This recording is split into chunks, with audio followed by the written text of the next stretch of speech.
Hi everyone, I'm teaching you how to paint these clematis flowers today. Stick around, let's get to it. So I am just taking a watery mix of purple paint. I have my light sketch and we're just gonna start putting this paint on our paper. These clematis flowers have 6 petals, and so that's what I've sketched out. Now you don't have to start with a sketch if you don't want to. I find that it can be really helpful because it just puts everything in place and you're not worried about if one petal is going to be skewed or the flower's not going to fit where you want it to go. So with this, I'm keeping it really light, and because I have a sketch, I'm just basically doing that paint by number type of situation.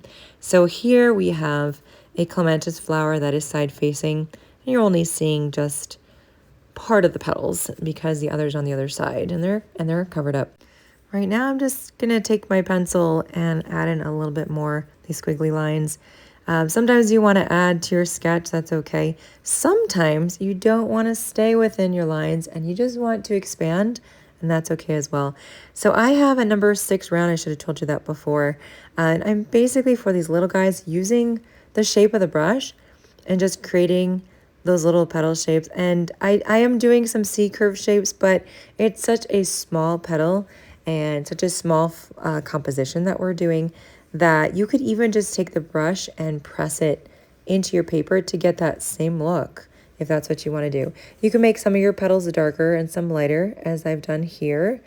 And a way to make them lighter is after you've put down a few petals with the paint you have on your brush, you can dip your brush in water, dab it on paper towel, and then add in your other petals, and that's going to create just some lighter versions of the same color, and it looks really pretty. Just adding in a few little buds, I just feel like that looks kind of like it should happen. So anyway, all right, we're starting with our green now, mixing up that green. It's going to be kind of a medium green color, so I do have some yellow in there with my sap green.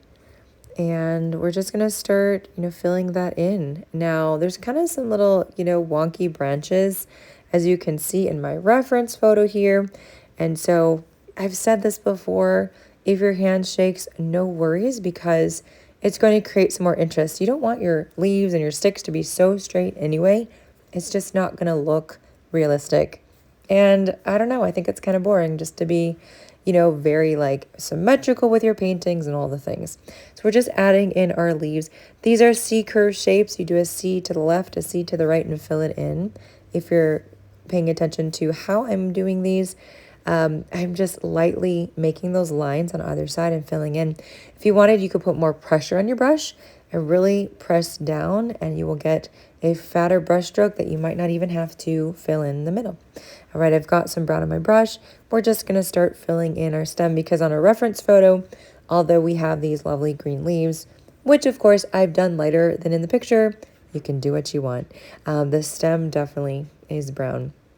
And so we're just kind of following this roughly, wanting to sort of stay with the composition of the book, and so that you can see that I'm trying to emulate what I see on my photo there. And this book, by the way, guys, it's from the library. It's a floral book. I've got several of these. Really great for inspiration if you're not sure what to paint one day and you'd like to paint a rose or a peony. Pick up a book, look at the reference photo. Believe me, it can be very inspiring to paint like that. So with this composition, just filling in those leaves. And as we're doing that, since there's a lot of repetition here, it gives us a space to kind of pause and think, first of all, what is one thing that we're liking, what we're seeing in our painting so far, something that we can be appreciative of, even if we feel like maybe we're not sure if this is turning out how we want it to. Second thing is, today I wanted to talk about this idea of peace and being able to find peace in our life. How do we do that? How do we find that state of mind that allows us to find this place of solace, even if life is crazy?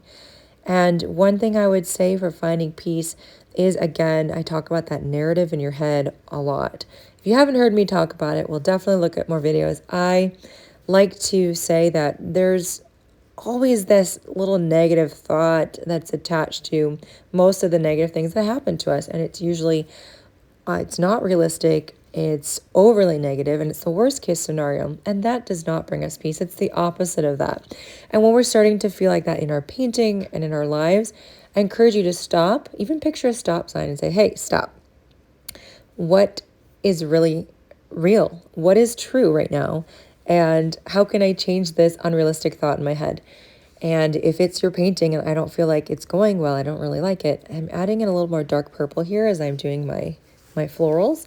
And if you're finding yourself being overly negative, you stop yourself and say, what's a better way? What's a more realistic way to look at this? And if you can say, you know what?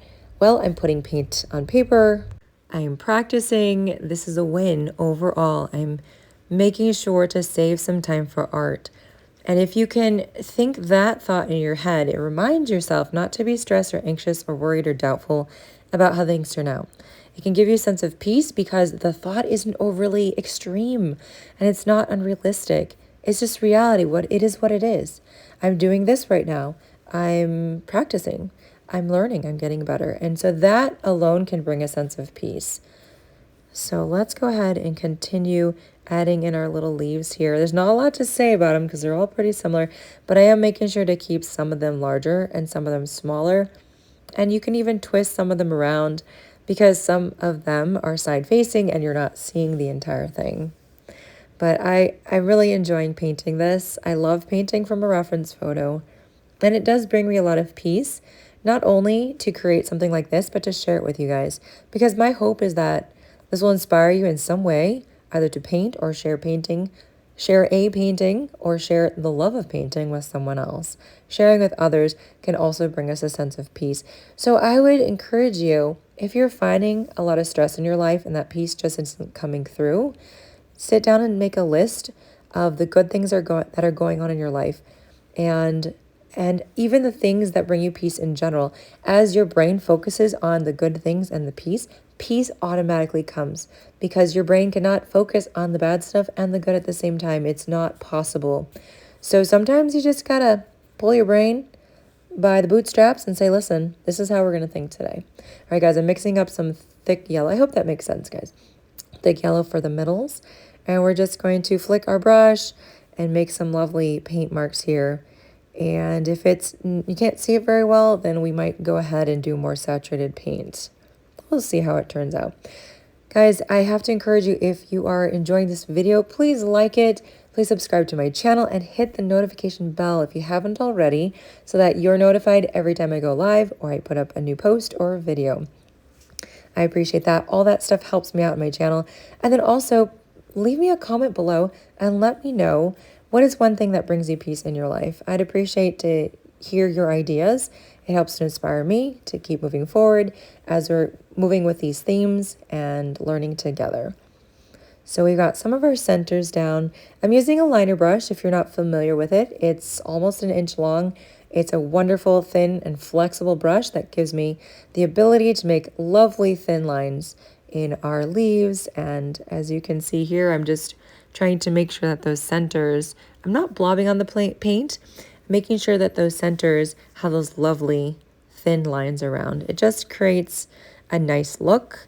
And whenever you're painting florals, you can mess around with, the way you do the centers of the flowers. It really changes the look of the entire thing.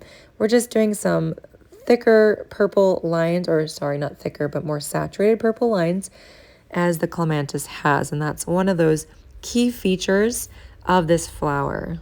If you look closely at the reference photo or our painting here, you'll see there's 2 little striped lines, and the beginning of the lines are a bit wider apart towards the center of the flower. And as those lines go out towards the end of the petals, you'll see that they come together a little bit more. It's just really cool, really interesting. So I'm trying to copy that today.